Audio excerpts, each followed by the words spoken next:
आणखी एक ताजी बातमी येते, लातूरमध्ये सामाजिक आणि न्याय राज्यमंत्री दिलीप कांबळे यांनी जे वक्तव्य केलं होतं ब्राह्मणांसंदर्भात, या वक्तव्याचा निषेध करण्यावरून ब्राह्मण संघटनांमध्ये आता फूट पडल्याचं दिसतंय। संघटनेच्या एका संघटनेने यात आम्हाला कांबळेंची माफी मान्य आहे असं म्हटलंय। ब्राह्मण जागृती संघाची ही भूमिका आहे, तर कांबळेंची भेट घेऊन आम्ही चर्चा केली असा दावा त्यांनी पत्रकार परिषदेत भूमिका मांडताना केलेला आहे। ब्राह्मण संघटनांमध्येच दिलीप कांबळे यांच्या वक्तव्याचा निषेध करण्यावरून फूट पडल्याचं दिसतंय।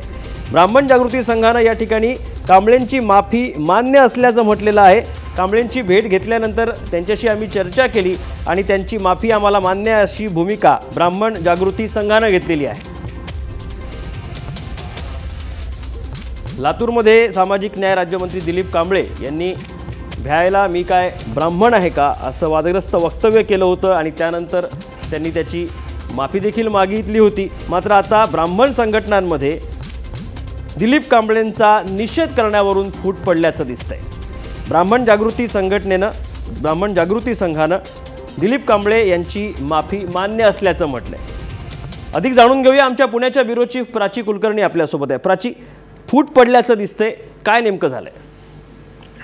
पंकज, गेल्या 2 दिवसापासून खरं तर हा वाद सुरू आहे। लातूर इथल्या एका कार्यक्रमात कांबळेंनी हे वक्तव्य केलं होतं आणि त्यानंतर ब्राह्मण संघटनेच्या तर्फे आंदोलनाची भूमिका घेण्यात आली होती। ब्राह्मण महासंघाच्या नावाखाली हे आंदोलन करण्यात येत होतं। सगळ्या संघटनांची मिळून जो महासंघ स्थापन करण्यात आलेला आहे त्यांच्या माध्यमातून हे आंदोलन होणार होतं।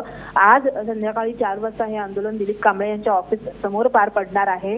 त्या दरम्यानच काल दिलीप कांबळे यांनी पत्रकार परिषद घेऊन आपण या सगळ्या बाबतीत दिलगिरी व्यक्त करतोय, तसंच ज्या पद्धतीने हे मांडलं गेलं तसं म्हणण्याचं आपलं उद्दिष्ट नव्हतं अशी भूमिका माध्यमांसमोर मांडली। त्यानंतरच या संघटनेचे ब्राह्मण जागृती संघटनेचे हे सगळे कार्यकर्ते आहेत यांनी आपण दिलीप कांबळेंची भेट घेतली आणि त्यांचे इंटेन्शन्स या बाबतीतले अशा पद्धतीने अपमान करण्याचे नव्हते हे आम्हाला पटलं आहे अशी भूमिका घेतलेली आहे। आज त्यांनी पत्रकार परिषद घेतली आणि त्यानंतर आपण आंदोलन करणार नाही आहोत अशी भूमिका त्यांनी जाहीर केली।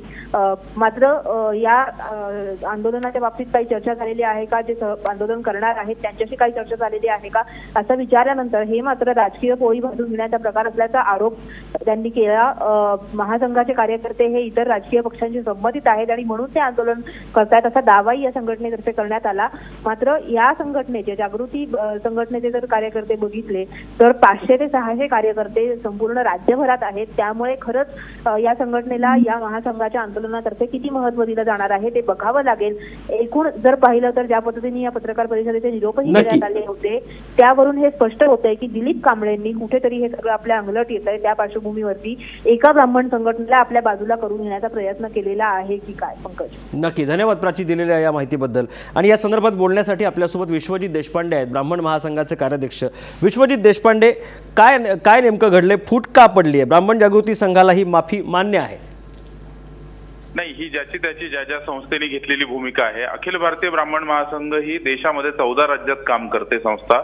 महाराष्ट्राच्या प्रत्येक जिल्ह्यामध्ये आज आम्ही नाशिकला निवेदन दिलंय, आज औरंगाबाद जिल्हाधिकाऱ्यांना आम्ही निवेदन दिलंय, आम्ही लातूरच्या जिल्हाधिकाऱ्यांना निवेदन दिलंय।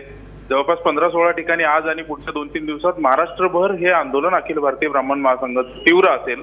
जोपर्यंत मुख्यमंत्री राजीनामा घेत नाहीत तोपर्यंत आमची ही भूमिका ठाम आहे, याच्यात कुठलाही बदल होणार नाही। तुम्ही आंदोलन करणार आहात? हो, आजही आम्ही त्यांच्या कार्यालयासमोर आंदोलन करणार आहोत, निवेदन देणार आहोत आणि मुख्यमंत्र्यांना आम्ही ईमेलनी निवेदन पाठवलंय ऑलरेडी। आज जिल्हाधिकाऱ्यांच्या थ्रू प्रत्येक जिल्ह्यातून त्यांना मुख्यमंत्र्यांना निवेदन जाईल की अशा प्रकारच्या मंत्र्यांना तुमच्या मंत्रिमंडळात ठेवता तुम्ही कामा नये, यांचा तुम्ही राजीनामा घेतलाच पाहिजे। जर सामाजिक न्याय समाजाला मिळायचा असेल तर असा कसा सामाजिक न्याय मिळेल? एक उघड व्यासपीठावरून एक मंत्री, जबाबदार मंत्री बोलतात आणि यातून दुसरं महत्वाचं असं आहे की मंत्र्यांनी घेतलेली जी शपथ असते, मी कुणालाही भेदभाव करणार नाही असा त्या शब्दाचा अर्थ असतो आणि अशा प्रकारे हे वक्तव्य करत असतील तर हे मंत्री भेदभाव करणारच त्यात। विश्वजित देशपांडे, एक महत्वाचा मुद्दा, ब्राह्मण जागृती संघ जाऊन दिलीप कांबळेंची भेट घेतात आणि नंतर त्यांची समजूत काढली जाते। आता ही समजूत कुठल्या प्रकारची काढली जाते हे या ठिकाणी आपण बोलू शकत नाही, पण ज्या पद्धतीने ते भेट घेतल्यानंतर त्यांना माफी मान्य आहे आणि ते पत्रकार परिषद घेऊन भूमिका जाहीर करतात, आता याविषयी तुम्ही ब्राह्मण महासंघ म्हणून या भेटीकडे, या समजुतीकडे कसं बघता?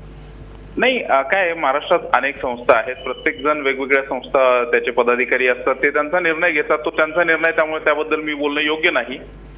त्यांनी तो निर्णय घेतला असेल तर ठीक आहे, पण महाराष्ट्रातले मेजर ब्राह्मणांना रिप्रेझेंट करणारी संस्था ही अखिल भारतीय ब्राह्मण महासंघ आहे आणि अखिल भारतीय ब्राह्मण महासंघाची ठाम भूमिका मी आपल्याला सांगितली. धन्यवाद विश्वजित देशपांडे, आपण महाराष्ट्रवंशी बोललात त्याबद्दल.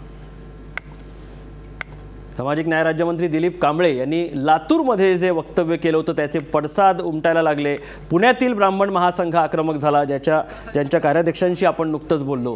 दिलीप कांबळे यांनी या वक्तव्यावर माफी मागावी अशी मागणी या समाजाकडून करण्यात आली, अन्यथा आंदोलन करण्याचा इशारा त्यांनी दिला आहे. आणि जसं आपण विश्वजित देशपांडे यांच्याशी बोललो ते या मागणीवर ठाम देखील आहेत. लातूरमध्ये सामाजिक न्याय विभागानं उभारलेल्या डॉक्टर बाबासाहेब आंबेडकर सामाजिक न्याय भवनाचं लोकार्पण लातूरात झालं. यावेळी दिलीप कांबळे बोलत होते आणि चूक लक्षात आल्यावर त्यांनी शब्द मागे घेतले होते.